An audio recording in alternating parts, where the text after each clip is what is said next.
Une journée d'été, la douceur du marais poitevin, la fraîcheur de ses arbres et la beauté de ses paysages. Stéphane sourit. On est si bien ici. Aujourd'hui, nous sommes ravis de retrouver Damien. Damien, le guide du pays, celui qui nous a tant touchés lors d'une vadrouille. Comment vas-tu, l'ami? Damien, nous, on est super contents de te retrouver. On s'était promis l'année dernière qu'on attendrait le soleil. Ouais. Voilà, pour pouvoir pédaler un petit peu. Plus de polaire. Plus de polaire, plus de veste. Ça y est, il fait bon. Il ferait même trop chaud, mais on va pas se plaindre, il fait beau. Il fait beau, ça y est, on a retrouvé notre météo. Tu nous as concocté une petite journée vélo, découverte, balade. Tout à fait. Tu nous as conviés au Mazo. Ouais. Pourquoi le Mazo? Eh ben parce qu'on est sur un territoire... On est dans la nature, une vraie nature, préservée. Ouais. Donc c'est super. Pour emmener pour une découverte nature, que de mieux qu'une vraie nature. Ouais. Donc c'est là où on est sur le Mazo. C'est un petit village où on a des jeunes, on a des élus qui font tout pour préserver ce marais poitevin, cette carte postale de Venise verte qu'on souhaite garder. Et donc c'est pour ça que je t'ai convié sur ce joli village. Et puis c'est vrai que c'est très intéressant parce que là déjà on a fait quelques kilomètres en vélo. Moi ce qui me fascine toujours quand je me balade dans le marais, au-delà de l'eau qui est très présente bien évidemment, c'est ces arbres. Moi j'aimerais bien que tu me parles de tous ces petits arbres qui sont juste devant nous, Damien. Parce que alors, là c'est curieux quand même. On a les bébés et les grands. Là on est sur le peuplier du marais. Le peuplier du marais lui est arrivé à partir de 1814 lorsqu'on va aménager cette partie orientale du marais poitevin, oui. C'est-à-dire que le but du jeu du marais poitevin, c'est le marais desséché, c'est le côté agricole qui a été très longtemps un territoire d'élevage. À l'ouest donc. Et ensuite, c'est devenu le territoire de céréales qu'on connaît aujourd'hui. Le territoire où nous sommes, c'est un lieu insalubre, personne ne s'y est intéressé, c'était la réserve d'eau pour le marais desséché. Et ici, on va l'aménager à partir de Napoléon et surtout Napoléon III. Lorsqu'il va entièrement écluser le territoire va se découvrir, il va demander de creuser toutes ces voies d'eau. Donc ça va faire courir l'eau stagnante va partir, donc les maladies et tout ce qui va avec. Il va écluser, on va passer de 6 à 9 mois d'inondation à peine 3 mois et tout ce territoire, il va se découvrir. Donc il va falloir donner du métier à ces gens-là. Donc on va voir le maraîchage avec la mogette, bien sûr. On va voir le pâturage avec notre vache maraîchine, oui. Et le travail du bois. Donc depuis toujours, on a le frêne tétard. Bien sûr, que tout le monde connaît. Mais ça, le frêne tétard, il met du temps à pousser. On voulait un arbre qui pousse relativement vite. D'où l'utilité du peuplier. À partir de 1814, on va commencer à planter de l'arbre, donc le charpe, qui est un peuplier d'Europe. Mais à l'époque, on est sur quelque chose qui pousse entre 100 et 125 ans. Bon, c'est toujours mieux que le frêne qui pousse en 200 ans. Sûr. Donc au fur et à mesure, on va planter d'autres peupliers. Et surtout, on va croiser les essences. Et on va croiser le peuplier noir d'Europe et le peuplier noir d'Amérique, qui va nous donner le blanc du Poitou. Et là, on est sur un arbre qui pousse entre 15 et 25 ans. On avait une industrie du peuplier dans le marais, comme côté élevage où on avait beaucoup de laiteries. Tous les villages du marais mouillé avaient sa laiterie. Le peuplier, c'est la même chose. On va en faire des cagettes à légumes, des boîtes à camembert. Pour nos voisins de la Belle Aiguillon, des bourriches à huîtres. Super. Des allumettes. Ouais. Des cure-dents. Bien sûr. Beaucoup de choses, mais c'est pas du bois exceptionnel, ce n'est pas du bois noble, c'est du bois tendre. Ça va aller à peu près jusqu'aux années 70-80. Et aujourd'hui, le débouché du peuplier, c'est le contreplaqué.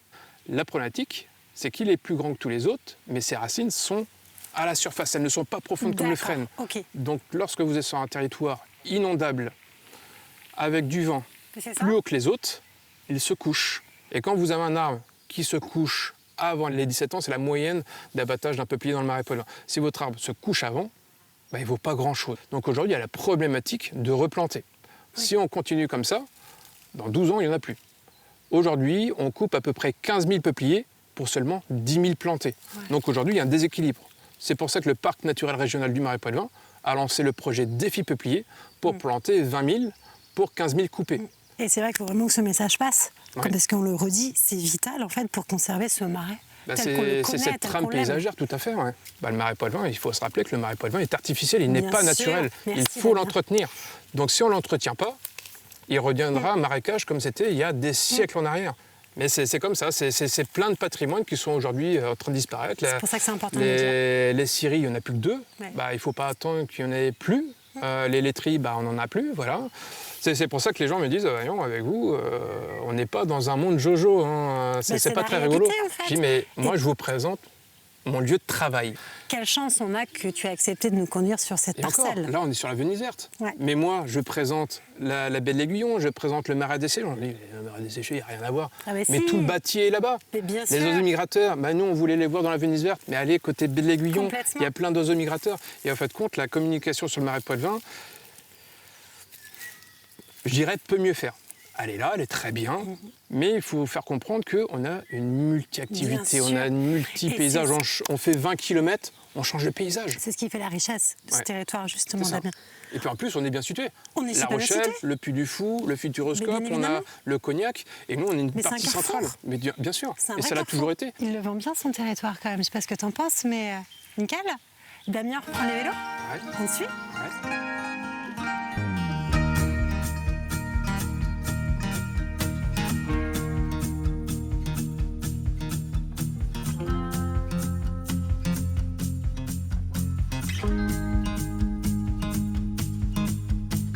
Damien, je crois que tu nous as prévu une rencontre. Oui, et on va aller rencontrer Daniel Baudin. Alors, qui est Daniel? Alors Daniel Baudin, c'est mon ancien directeur des programmes de l'école Excelia, donc l'école de tourisme de La Rochelle. On a discuté, on a parlé de pas mal de choses, et notamment il m'a présenté des livres à lui, où il parle du patois local. Ah, ça, J'ai c'est dit, génial. c'est génial, t'as fait des recherches, t'as Ouais. fait des... Il dit, pourquoi des recherches? J'ai dit, il n'y a plus personne qui parle le patois, c'est paru avec nos grands-parents. Il dit, mais tu me prends pour quel âge là? Je veux pas t'attaquer. Il me dit, mais ma langue natale, c'est le patois local. Donc je parle maraîchin, c'est ma langue natale. Le français, c'est ma langue vivante numéro 1. Ah, écoute, c'est absolument génial. On y va, Damien, on y va vite. Et moi, j'ai hâte de rencontrer Daniel, en tout cas. Eh ben on y va. Je te suis.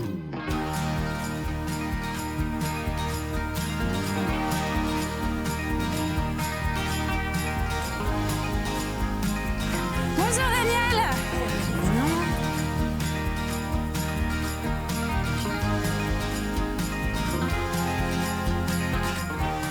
Donc vous, Daniel, vous êtes né ici, Ah ben moi je suis né là, oui, oui, tout à fait. donc sur Maillet, Oui, dans cette maison. dans cette maison, je peux vous montrer la pièce. Ah bah, pourquoi pas, ceci dit. Donc un vrai enfant du Marais. Ah ben oui, oui, je suis né tout à fait dans le Marais, oui, absolument. Vos parents étaient éleveurs? Ils étaient agriculteurs, ils avaient une douzaine de vaches et 2 chevaux. Voilà, ils faisaient donc du lait. Et puis mes parents faisaient aussi de la culture maraîchère. Principalement, c'était les artichauts en tête, Ah oui. les melons et sûr. puis les mogettes, oui, les trois cultures principales. Et donc les artichauts, ça fait partie du... Ça va quasiment tous les villages. Bien sûr. Même on peut aller dans le village de Maillet, il y a de l'artichaut. Il y a de l'artichaut. Oui, oui, tout à fait. Ah oui. Ça prime sur le melon. Hein. Et c'est drôle parce que quand tu parles à quelqu'un qui n'est pas forcément, enfin qui n'est pas du Marais, Vendéen, Charente-Maritime ou autre, c'est le melon en fait qui arrive en tête de file de la culture du Marais. Alors que Aujourd'hui, l'artichaut, oui. Aujourd'hui, c'est le melon probablement, oui. Ouais. Mais l'artichaut, bon, il faut dire qu'il y avait des maraîchers à Maillet, à Danvix, à la Pichonnière. Donc il y avait 3-4 maraîchers, 5 avec mes parents, 5-6. Et moi, je me souviens être allé au marché en charrette avec ma mère. c'est des bons souvenirs. Oui. Pas de réponse. Le Si, regard, absolument, le absolument. regard parle de lui-même. Bien sûr, c'est une autre époque, quoi. Bien sûr. C'était Ce qui est absolument. intéressant sur votre histoire, Daniel, c'est que vous parlez avec beaucoup de nostalgie, aussi de bonheur de ce temps passé, que vous auriez pu partir du Marais. Ah ben, j'ai quitté le Marais. Vous avez quitté le Marais. J'ai quitté le Marais très longtemps. En réalité, après l'école de la Ronde, l'instituteur avait dit à mes parents il faut qu'il aille un peu plus loin. Ouais. Hein. Et donc, je suis allé au collège à Fontenay-le-Comte, à Viette. Et là, la 6e, interne, jusqu'à la 3e. Et puis, après, j'ai continué. Je suis allé à La Rochelle. J'ai eu mon bac en 71. Et puis après, j'ai continué encore.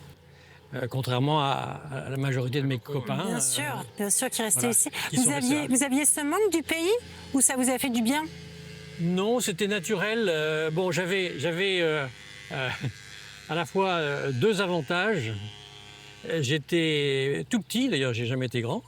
J'étais rachitique et asthmatique. Et donc, ça m'a sauvé de la culture. C'est drôle hein, comment ça tient un peu de choses Oui, finalement. voilà. Et comme j'avais un frère plus âgé que moi, bah, lui, il s'est fait récupérer par mes parents pour travailler la culture. Moi, ils ont dit, oh, celui-là, Ouais. On n'en fera pas On n'en fera pas grand-chose. On en fera- Donc, ça a été mon privilège. Et donc, après, j'ai fait des études de langue à Tours, à l'université. Et puis après, logiquement, parce que je suis un peu pragmatique, logiquement, je suis allé dans les pays où j'étudiais les langues. Bien sûr, bien sûr. Donc, j'ai étudié en Russie, j'ai étudié en Angleterre, en Espagne, aux États-Unis, bien sûr. Et puis voilà, ma carrière, c'est trois phases. Après les États-Unis, je suis revenu en France en 80. Oui. Et là, j'ai trouvé un job facilement à Paris, dans la radiologie, compagnie générale de radiologie, faire les scanners et tout ça. J'étais traducteur. Voilà. Et puis, de fil en aiguille, je suis un peu monté en grade, responsable, directeur, etc. Oui. Et puis, ça, c'était pendant 12 ans. Et puis après, je suis retourné à l'école à 38 ans. Je fais une école de commerce à Paris. Et puis là, j'ai fait un stage au Vietnam avec Kouchner, dans la réhabilitation d'un hôpital, l'hôpital pédiatrique numéro 2 de Saigon. Voilà. Et puis de fil en aiguille, là, je suis resté dans l'humanitaire. Et ça m'a amené jusqu'à 2004 en Haïti, 2002-2004 en Haïti, où là, j'étais dans une grosse ONG, où je gérais le Fonds mondial de lutte contre le sida, la tuberculose et le palu. Et puis 2004, l'ambassade de France à Port-au-Prince m'a dit il faut partir.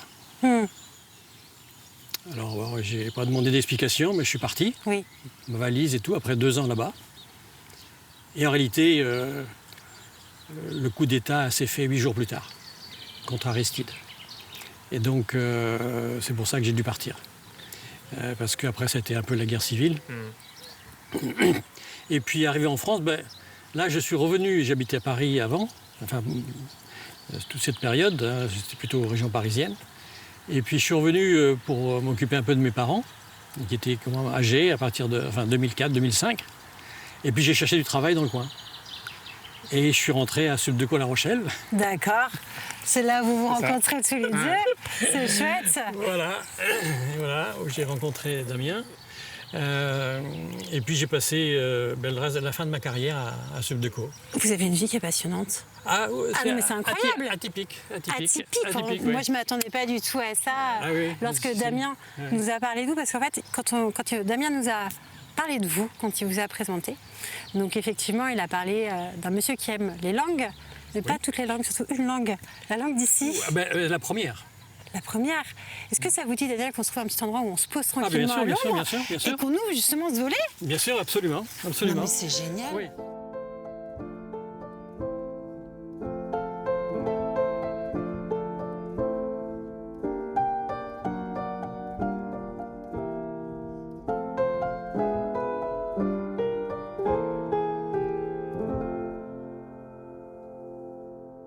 Alors on va revenir à cette langue.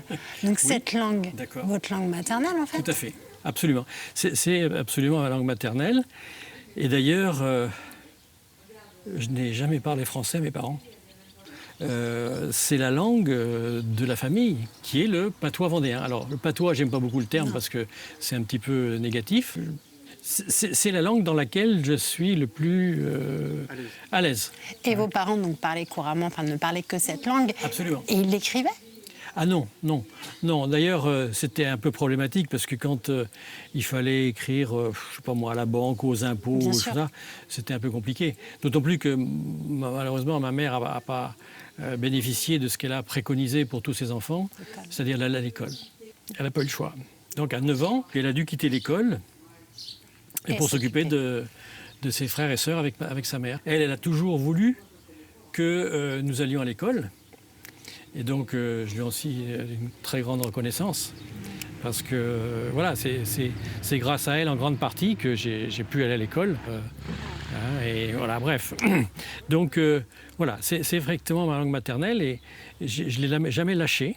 C'est beau. Et le paradoxe, c'est que quand je revenais, bon, j'étais à Tours en fac ou j'étais aux États-Unis ou ailleurs, quand je revenais, je reprenais ma langue. Naturellement, avec mes parents. Et ce qui fait que je pense pouvoir dire aujourd'hui que la manière dont je parle le patois n'a pas évolué depuis ma naissance. Alors que mes copains de Maillé, d'Anvix, La Ronde ne parlent plus trop le patois comme nous l'avons appris. Pourquoi ? Parce qu'il y avait cette pression sur nous, cette honte un peu de parler mal.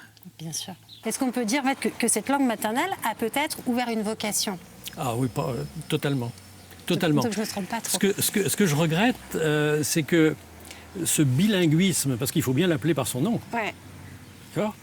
À 10 ans, le village de mon âge, ils étaient tous bilingues. Ouais. Et donc, je pense que c'est dommage de ne pas avoir mis en avant ce bilinguisme. Ça aurait sans doute servi à beaucoup de gens, plutôt que de se cacher un peu derrière cette langue. Et donc, en ce qui me concerne, j'avais un prof à Fontenay, très connu, Gibaud. Bon. Et donc, les mathématiques, il les enseignait d'une manière que je n'ai pas bien comprise. Et donc, au final, je me suis dit, il faut que je fasse quelque chose. Et donc, j'ai opté pour les langues. Pour les langues. Voilà. Et donc, très vite, j'ai fait anglais, espagnol, russe, etc. Et donc, puis par la suite, je me suis aperçu qu'il y avait même des points communs entre le patois et l'anglais. Intéressant, ça, quand même. C'est intéressant. Et je pense, forcément, vous avez raison, parce qu'aujourd'hui, vous avez une expérience et un usage des langues, que je pense, excuse-moi Damien, mais que ni Damien ni moi n'avons. Donc c'est intéressant de faire ce parallèle. Oui, c'est-à-dire, bon, alors, ce qu'il y a, c'est qu'en 2020, on a créé une association, avec Damien aussi. Et depuis 2020, j'enseigne l'anglais à Maillé.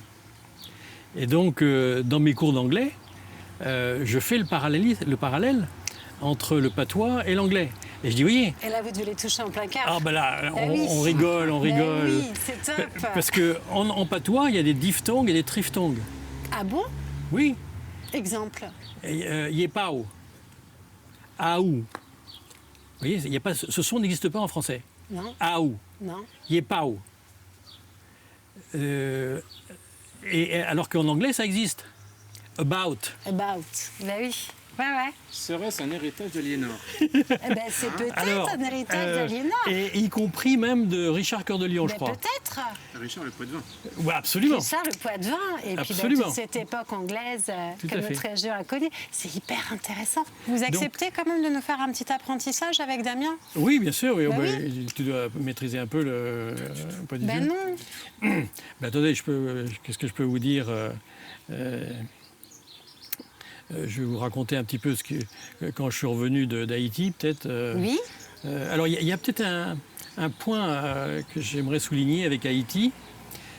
C'est que quand je suis arrivé là-bas en 2002, donc j'étais dans une association qui s'appelle Amis la Santé, donc les Amis de la Santé. Je gérais donc le Fonds mondial de lutte contre le sida, la tuberculose et le palu. On avait 500 salariés et beaucoup de patients, beaucoup de malades. Et donc, ma découverte assez brutale, ça a été de voir que 40% du créole haïtien venait d'ici, venait du patois vendéen. Alors, je me suis posé la question, comment est-ce possible? Puis bon, j'ai très vite compris hein, il y avait la traite négrière qui partait de ben oui. Bordeaux, La Rochelle, Nantes. Donc mes ancêtres sont probablement Ouais. partis. Et quand ils sont partis, leur langue maternelle, c'était la langue que moi j'avais quand je suis Bien né. sûr, bien sûr. Et donc les esclaves africains n'avaient pas de langue commune. Hein, puisque vous savez que même au Sénégal, il y a le Wolof, etc. Enfin, il y a Bien sûr. une multitude de langues. Puisque les ethnies, chaque ethnie a sa langue. Exactement. Et donc, ils ne pouvaient pas avoir de langue commune. Et donc, ils faisaient un peu comme a fait mon père quand il a passé 4 ans prisonnier en Allemagne. Il a appris l'allemand de survie.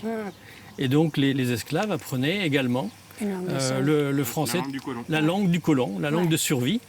Et c'est comme ça que je me suis rendu compte que les verbes du 3e groupe, par exemple, à l'infinitif, sont pareils en Haïti qu'ici, en patois. C'est passionnant. C'est vraiment incroyable. Et c'est vrai que moi, ce que j'aimerais maintenant, on va se taire tous les deux, la caméra va se rapprocher. Puis vraiment, vous allez nous faire quelques mots. D'accord. Voilà, donc c'est un petit morceau en patois. Bon, quand il est revenu d'Haïti, il ne savait pas trop ce qu'il allait faire. Et puis, il voulait plus habiter à Paris. Donc, comme mon père et ma mère étaient assez âgés, il est venu pour m'occuper de eux. Et puis, il fallait bien qu'il trouve d'autres travail. Et puis, il a trouvé, c'était pas trop difficile, il a trouvé un job à La Rochelle, à l'école de commerce. Et puis, voilà, demain, il n'était pas loin. Et puis, il venait tous les week-ends, il m'occupait de eux. Et puis, voilà, donc il a continué à communiquer avec eux jusqu'au bout. Voilà. Et puis, après, il ne sent pas tout bien à Cosa. Et puis même à Maillé, avec mes copains, ils me disaient, mais t'as un patois qui n'est pas comme nous. Dit aux Akash, qu'ils me disaient. Ils ne cache pas, on était la langue comme à se parler à l'époque. Voilà. C'est génial. C'est génial. Moi, ce que je vous propose, messieurs, je vais aller chercher l'appareil photo. Je vais le confier à mon ami caméraman à côté. Et on va faire une photo tous les trois, tout simplement pour se rappeler de ce beau moment qu'on vient de partager. Très Ça bien, vous va? très bien, avec plaisir. Cheese. Ok, cheese.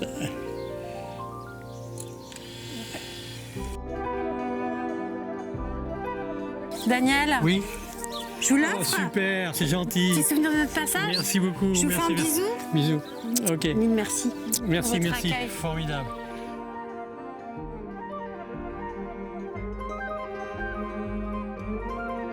Toi, on était tout à l'heure dans la Venise verte. Là, on est à mi-chemin entre le marais mouillé et le marais desséché. Il y a un peu plus de bruit.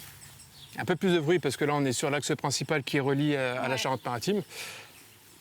Et on a encore les oiseaux. On a encore les oiseaux, puis surtout là, le bruit de l'eau qui est absolument grandiose. Damien, quels sont tes projets avec Original Vélo Tour? Ça fourmille.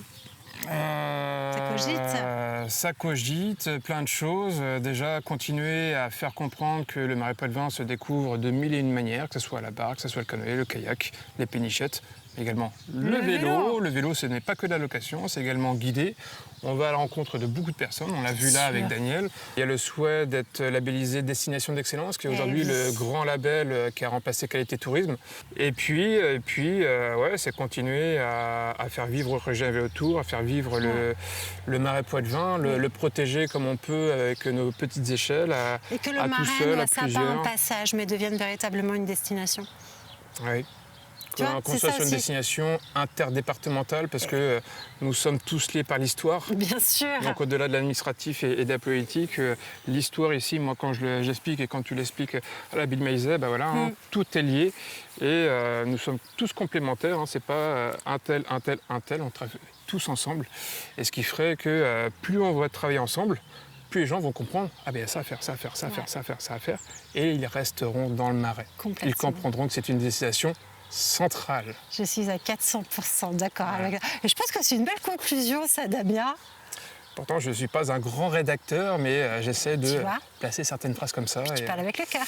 Ça c'est sûr. Donc ah bah ça c'est bien. Je ne suis pas un natif, mais ça va faire 16 ans que je suis dans le Marais. Voilà. Et oui, j'en parle avec le cœur, ça c'est sûr. C'est un très beau territoire. Mille merci Damien. Merci, Bonne Marion. saison. Merci Venez beaucoup. nombreux rencontrer Damien, Original Vélo de Sceaux. Je te fais un gros bisou. Et puis à tous les jours de toute façon. Avec plaisir, Marion. À bientôt. Salut.